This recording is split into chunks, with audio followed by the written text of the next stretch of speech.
Tax बचाने का हो टेंशन या फिर पेचीदे टैक्स नियमों की उलझन, अटका हो रिफंड या मुश्किल में फंसा हो आपका रिटर्न।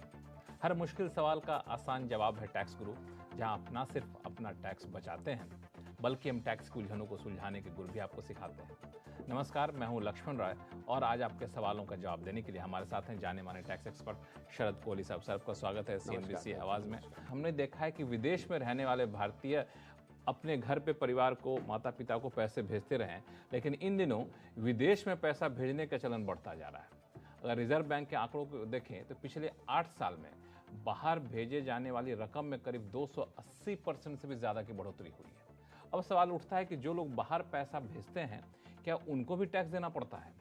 कोहली साहब, सवाल जायज़ है कि नहीं? बिल्कुल जायज़ है। और लक्ष्मण, पैसा लिबरलाइज रेमिटेंस स्कीम जो चलती है 2.5 लाख जो 2020 में शुरू की गई थी। जी हाँ, प्रति भारतीय ने स्कीम तो पहले से है, उसकी लिमिट चेंज की गई।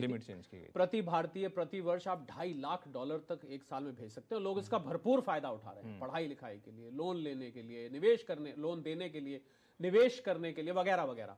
तो देखिए, आप जब पैसा भेजते हैं तो 7 लाख रुपए, लक्ष्मण एक लिमिट नोट कर लीजिए। अगर 7 लाख रुपए से ऊपर की रकम बन रही है, और ये लक्ष्मण इंटरेस्टिंग बात है,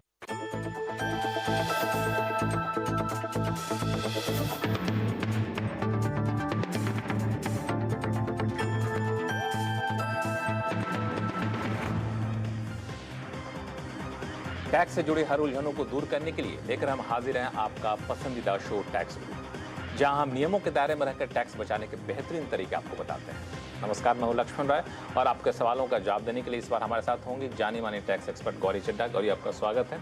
और गौरी इस बार शो में बहुत कुछ खास बताने वाली है, इसलिए अगले आधे घंटे तक कहीं जाइएगा नहीं, क्योंकि हम आपको बताने वाले हैं कि अगर आपने नौकरी बदली है या छटनी के हुए शिकार तो कैसे बचाएं अपना इनकम टैक्स।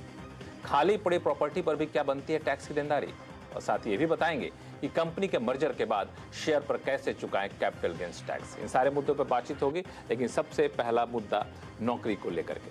पिछले दिनों कई सारी खबरें आई थी कि इस कंपनी ने 100 एम्प्लॉय निकाल दिए, इस कंपनी ने 1000 एम्प्लॉय निकाल दिए, इस कंपनी ने 5000 एम्प्लॉय निकाल दिए। तो ऐसे में जो निकाले गए एम्प्लॉय हैं उनके ऊपर टैक्स की देनदारी कैसे बनती है? या फिर कई लोगों ने नौकरी बदल भी ली है, तो नौकरी बदल दी है, वो पहले पेरोल पे थे, अब कॉन्ट्रैक्ट पे आ गए हैं, कंसल्टेंसी कर रहे हैं, फ्रीलांस कर रहे हैं, तो टैक्स की देनदारी हर हालात में अलग अलग होती है। इन सारे हालात पर टैक्स की देनदारी अलग अलग कैसे बनेगी, इस पर बातचीत करेंगे गौरी से। पहली बात तो ये होती है कि मान लिया कारोबारी साल के बीच में ही हमने किसी ने नौकरी की छटनी हो गई, नौकरी छोड़नी पड़ गई, तो उनके ऊपर टैक्स की देनदारी क्या बनेगी अगर वो बाकी के साल में आमदनी का कोई स्रोत नहीं रहता है तो? ठीक है, तो देखिए, अगर नौकरी सपोज कीजिए आपने अप्रैल से फाइनेंशियल ईयर स्टार्ट होता है और आपने अगस्त तक नौकरी की है और अगस्त के बाद आपकी सितंबर ऑनवर्ड्स आपके पास नौकरी नहीं है, तो आप अप्रैल से अगस्त तक की अपनी जो इनकम है वो डिक्लेयर करेंगे। उसी में आपकी जो डिडक्शंस हैं, आपको कुछ डिडक्शंस ऐसी होती हैं जो आपको नॉर्मली मिलती हैं, जैसे 80C 80D, वो आप पूरी की पूरी क्लेम कर सकते हैं अगर आप उसमें इन्वेस्ट या एक्सपेंस जो भी है वो कर रहे हैं।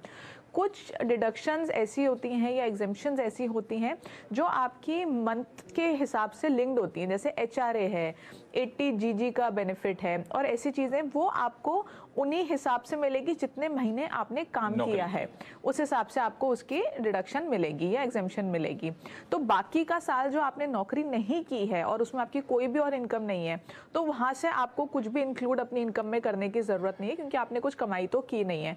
तो सब आप अप्रैल से अगस्त तक या जिस भी महीने तक आपने काम किया है उस महीने तक की इनकम अपनी इंक्लूड करेंगे, अपनी इनकम टैक्स रिटर्न में डिडक्शंस लेंगे, एग्जेम्पशंस लेंगे और अपनी रिटर्न को फाइल कर देंगे। अब एक हालात ये बनता है कि नौकरी एक जगह से छोड़ दी या फिर छोड़ना पड़ा, जैसे भी जिस हालात में हो, लेकिन दूसरी जगह हमने नौकरी की। अब दूसरी जगह हमने नौकरी की है तो पहली जगह हम पेरोल पे थे, दूसरी जगह हम कॉन्ट्रैक्ट पे हैं या फिर कंसल्टेंसी के रूप में है, तो वहाँ पे किस तरह से टैक्स कैलकुलेशन होगा? तो देखिए, जो कंसल्टेंसी का टैक्स होता है वो थोड़ा डिफरेंट कैलकुलेशन के हिसाब से होता है। कंसल्टेंसी को हम बिजनेस प्रोफेशन मानते हैं, यानी कि कंसल्टेंसी अगर आप दे रहे हैं या आप फ्रीलांस कर रहे हैं या आप किसी कंपनी में एम्प्लॉय की जगह कंसल्टेंट के तौर पे गए हैं, तो आपका जो TDS है, एक तो वो आपका फ्लैट 10% पे कटता है।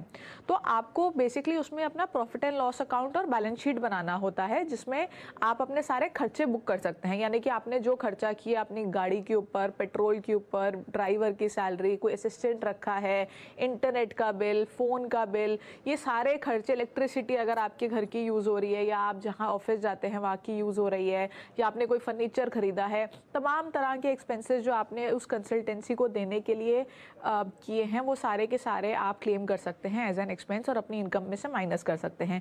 जो भी बैलेंस बचेगा टैक्स का, या वो 10% से कम होगा या 10% से ज़्यादा होगा। 10% से कम होगा तो आपको रिफंड आ जाएगा, 10% से ज़्यादा होगा तो आपको एडिशनल पे करना होगा।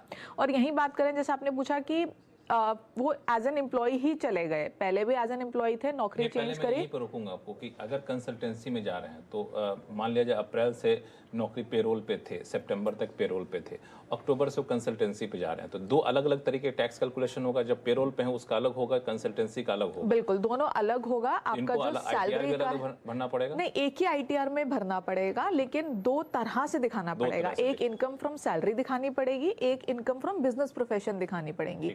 तो दो तरह की इनकम दिखानी पड़ेगी, लेकिन फॉर्म एक ही होगा, फॉर्म दो नहीं होंगे, लेकिन आपका कैलकुलेशन बदल जाएगा। बिल्कुल।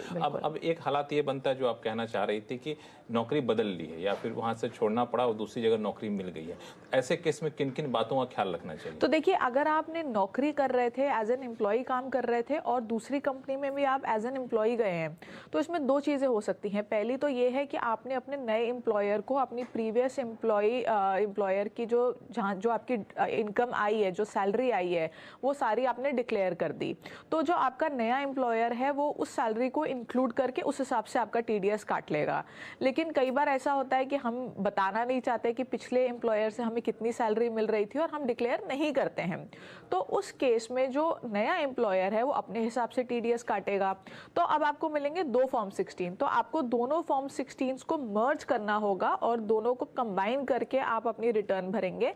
इसमें ध्यान देने वाली बात यह है कि आप जब दो फॉर्म 16 आपको मिलेंगे तो हो सकता है कि आपको जो बेसिक एग्जेम्पशन लिमिट है या स्टैंडर्ड डिडक्शन है या ऐसे जो भी डिडक्शंस हैं वो दो बार मिली होंगी, क्योंकि आपके प्रीवियस एम्प्लॉयर ने भी दी होगी, आपके नए एम्प्लॉयर ने भी दी होंगी, लेकिन आपको वो एक ही बार लेनी है, आप उसको दो बार नहीं ले सकते। तो आपको दो फॉर्म 16 मिलेंगे, दोनों को कंबाइन करके आप अपनी रिटर्न फाइल करेंगे। तो चलिए, तो इन सारी बातों का ख्याल रखिए। अगर